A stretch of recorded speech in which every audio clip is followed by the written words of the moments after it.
Ta peau dégage la douce odeur marine du calamar desséché qui au port gisait par un pluvieux dimanche de spleen.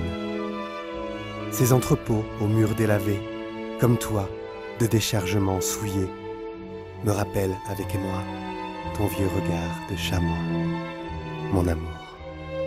Je suis sûr qu'elle va aimer. Oui, je sais, le titre de cette vidéo est tellement putaclic.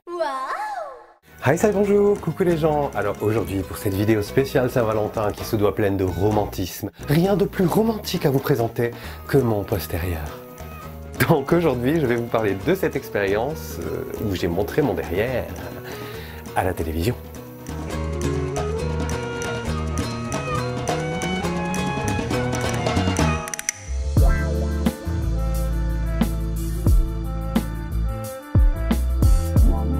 Bon, j'ai pas été à 100% honnête dans la présentation, parce que oui, j'ai montré mon derrière, mais c'était en fundoshi. Je vais tout d'abord commencer par vous expliquer donc ce que c'est le fundoshi. Alors, le fundoshi, c'est ça.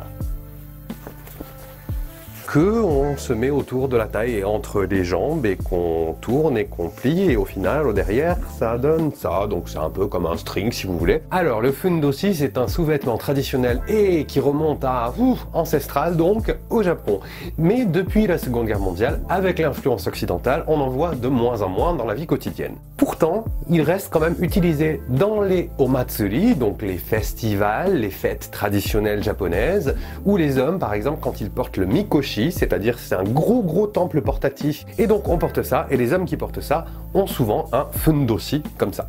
Voilà. Donc pourquoi j'ai montré mon en fundoshi à la télévision au Japon? Bah je vais vous montrer un extrait, ça sera tout aussi rapide. Bonjour.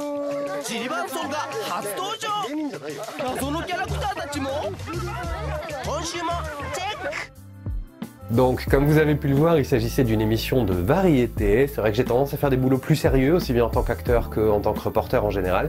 Et de temps en temps, j'ai un besoin profond de déconner, de tout lâcher, de me sortir un peu de cette image ultra sérieuse.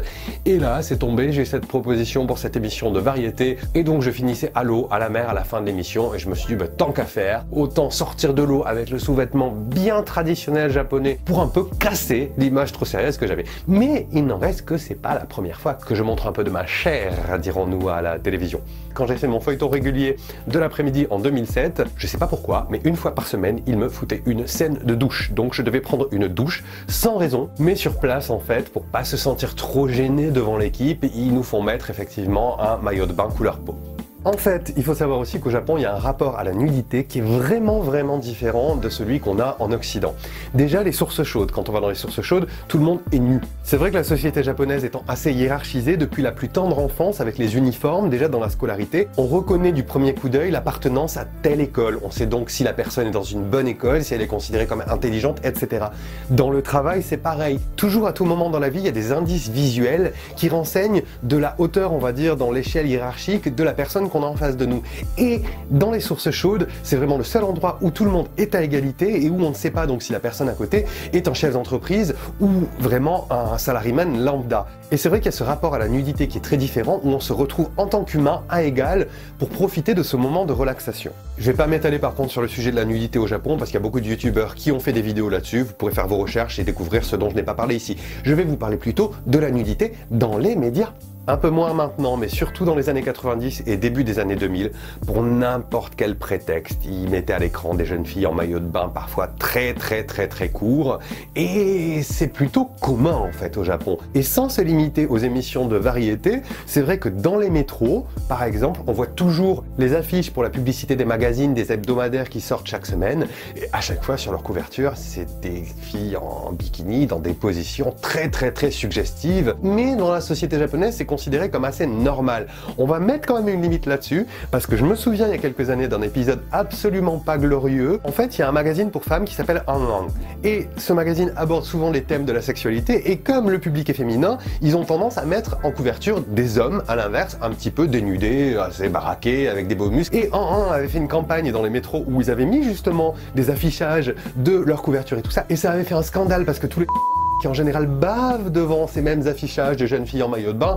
Là, ça les avait choqués de voir des hommes torse nu dans le métro dès le matin, mais enfin, c'était scandaleux. Si c'est montré d'un côté comique, parce qu'il y a beaucoup de comiques qui n'hésitent pas à se dessaper pour faire rire, c'est l'humour. Ça passe. Par contre, la nudité masculine d'un côté plus sensuel, je dirais, c'est très peu présent.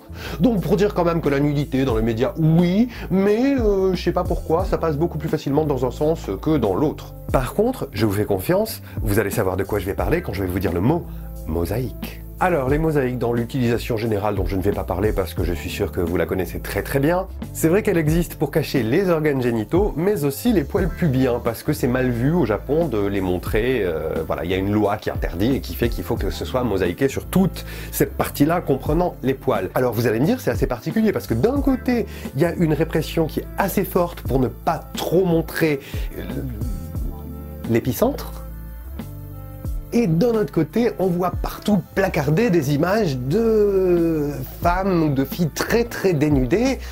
Pourquoi? Eh bien, c'est comme pour le reste, le Japon est toujours dans la mesure, tout est suggéré, rien n'est imposé. Oui, je reprends Anne Roumanoff là. Et donc mon fundoshi là aujourd'hui, eh bien, je vais m'en faire un bandana pour finir cette vidéo comme Karate Kid, voilà. Ça me va super bien, je sais pas si c'est mieux ici ou ici. Vidéo un petit peu plus déconne donc, mais où j'ai quand même essayé d'aborder certains sujets sur la nudité au Japon et comment ça se passe dans les médias. J'espère que vous aurez apprécié. N'hésitez pas à liker, vous abonner et partager.